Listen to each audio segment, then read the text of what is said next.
The run for the United States men's soccer team at the 2022 FIFA World Cup is over as the U.S. fell to the Netherlands, ranked 8th in the world, 3-1 in Qatar. And joining me to assess the run for the red, white, and blue at the World Cup is New York City FC radio commentator Glenn Crooks. Glenn, how's it going?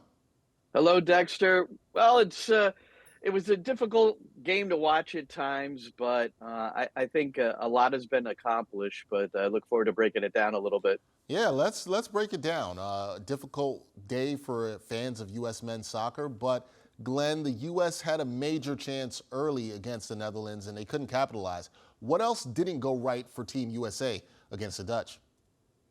Well, that's a big part of it, not finishing an opportunity. And among the U.S. strikers in this World Cup, in 4 matches, 6 shots on goal, only 1 on frame, no goals. Jesus Ferreira started at striker today. His first game since October the 24th with FC Dallas. So it's a long absence. He never really seemed comfortable in the match. So I think as we move along and we look to the future, securing a secure number 9, someone who you can be confident will finish the opportunities, is going to be really important for the U.S. The Dutch had it with Memphis Depay in the 10th minute. He's a striker, and he got this wonderful feed from Denzel Dumfries, who's the man of the match with a goal and 2 assists. So they didn't have many more big chances than the U.S. did, the Dutch, but they finished them.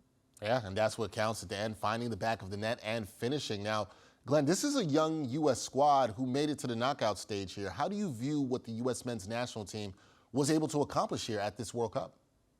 Well, I think at the beginning, Coach Greg Berhalter said, and he said it repeatedly, that one of the things he really wanted to get out of this experience for not just himself, not just the team, but for the country in general, is to earn more respect globally. And that was accomplished.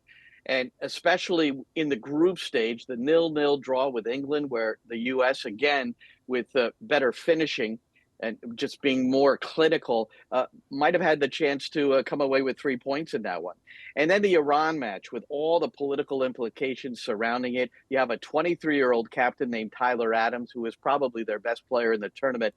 So on and off the field, how he handled himself and was just a great leader for the team, advancing by defeating Iran in this just huge matchup, one of the biggest games that the U.S. has played in years. So I think they've accomplished quite a bit. And when you look and see that, I'm going to guess that 8 of the 11 starters today could well be in the starting 11 in 2026, the first group game there. I mean, that's the kind of youth they have. Second youngest team in the World Cup this time around, and they had a 35-year-old starting at center back, Tim Ream.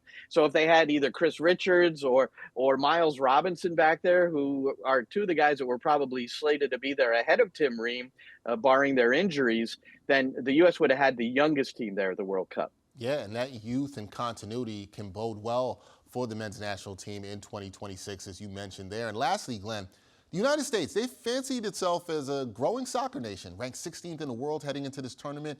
Are you encouraged about the future of U.S. men's soccer?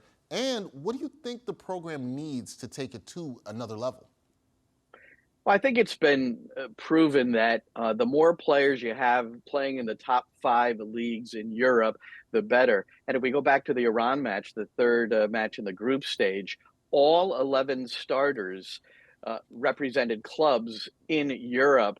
And so they're playing at high levels. Walker Zimmerman was the only Major League Soccer participant who got regular minutes. He started 3 of the 4 matches at center back. But is he the best option that there will be 4 years from now when the U.S. co-hosts the World Cup with Canada and Mexico? And MLS domestically, one of the most important things they're doing is funneling a lot of money towards development and their academies. That's where it all starts. So quality coaching develops quality players, and then selling those players to top European markets where they're going up against the best week in and week out. That is the part of the formula that can help the U.S. move forward, and I think they're doing a good job with that. That is Glenn Crooks, New York City FC broadcaster, commentator, doing a great job helping us with coverage during this year's World Cup. Glenn, thank you so much. We appreciate it, and we look forward to seeing what is the future for U.S. soccer.